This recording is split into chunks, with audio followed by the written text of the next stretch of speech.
Eleanor typed the same message 3 times before she noticed the little red exclamation mark beside it. "Happy birthday, sweetheart. Grandma loves you." It wouldn't send.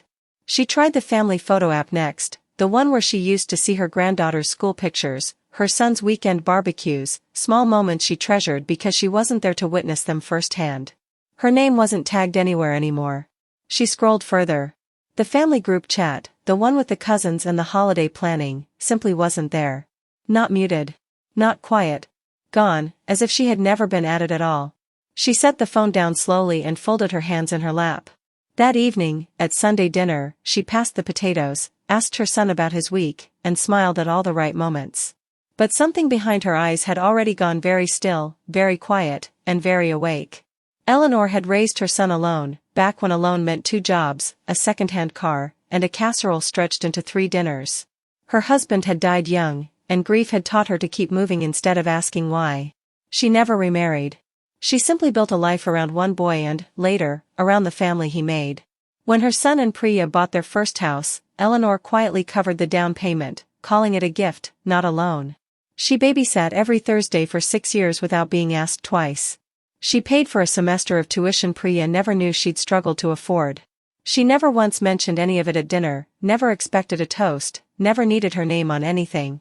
She had believed, all her life, that love was something you gave quietly, not something you kept score of. The recital came first. Eleanor found out about it from a neighbor, 2 days after it happened, said with the casual assumption that of course she'd been there. She hadn't been invited. Then came the photo, a lovely one, taken at the lake house, posted with a caption naming everyone in the frame except her, though she stood right in the middle of it, smiling. Then came the introduction. New neighbors, a warm afternoon, Priya gesturing toward her with a light, dismissive wave. "Oh, that's just a relative of ours. Not mother-in-law. Not family. Just a relative." And yet, on the 1st of every month, the same text still arrived from Priya's number: soccer fees, dance costumes, a school trip deposit, always phrased sweetly, always expecting yes. Once, she had given because she was asked with love. Now she gave while being treated like something slightly in the way, useful, but not quite wanted. The party was for her granddaughter's 9th birthday, balloons everywhere, the backyard bright with borrowed sunshine. When it came time for photos, Priya clapped her hands and gathered everyone by the cake, then turned to Eleanor with an easy, practiced smile. "Would you mind waiting in the kitchen? It gets so crowded in the frame." Eleanor didn't argue. She didn't ask what crowded meant, or why grandmothers apparently didn't belong in it. She simply said, "Of course," and stepped back through the sliding door, dish towel still in her hand. Inside, she stood at the sink a long moment, watching them laugh through the glass. Nothing on her face changed. But somewhere behind her ribs, a door closed, not with a slam, not with anger, just a quiet, final click, the kind that doesn't need to be loud to be permanent. Priya never noticed a thing. She had no idea what had just been decided in that kitchen. Monday morning, Eleanor made coffee, sat at her kitchen table, and called her lawyer of 30 years. She didn't mention the party. She didn't mention the group chat, or the photo, or the recital she'd learned about secondhand. She asked one simple question instead. "Tom, can you remind me exactly how my will is structured right now? Specifically the house." There was a pause on the line, papers shuffling, and then an answer she didn't like, one that assumed things about her son's family that she had never actually confirmed herself. She thanked him calmly, said nothing more, and scheduled a full review for the following week. She didn't cancel the activity fee transfer that month. She didn't send an angry text, didn't announce anything at dinner. Life continued exactly as it appeared to everyone else. Nothing had changed, as far as the family knew. Eleanor had simply stopped explaining herself out loud. In the lawyer's office, Tom slid a folder across the desk and walked her through what her late husband had built decades ago, quietly, the way he'd built everything. The house her son and Priya lived in, rent-free, wasn't a joint gift at all. It sat inside a revocable trust, entirely in Eleanor's name. Priya had always assumed otherwise, had spoken of it for years as simply theirs. It had never legally been. Eleanor listened, then asked for changes. The trust would now pass directly to her grandchildren, in careful stages, protected until they were older.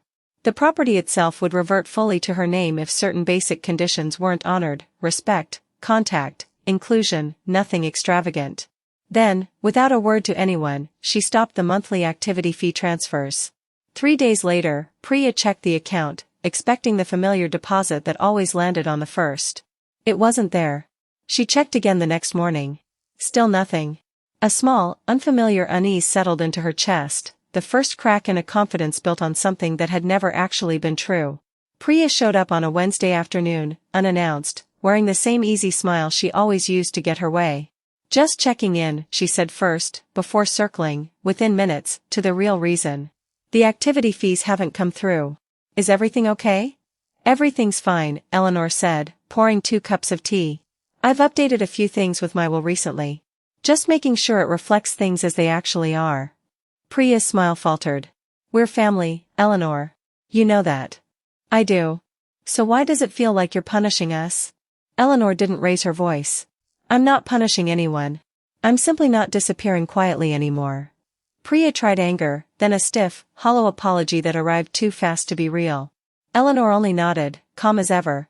"I'd love to be part of this family," she said. "Just not in the kitchen anymore. On equal footing, or not at all." Months passed quietly.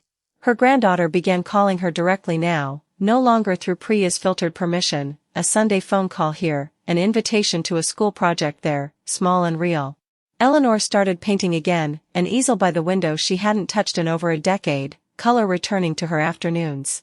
The house remained exactly where it always had, quietly in her name, no longer a gift taken for granted but simply a boundary, calmly held. She never used it as a weapon. She never needed to. Sometimes, brush in hand, she thought about how easily love can be mistaken for convenience when it's given without respect. "I didn't take anything from them," she'd tell herself. "I only stopped giving what was never truly appreciated."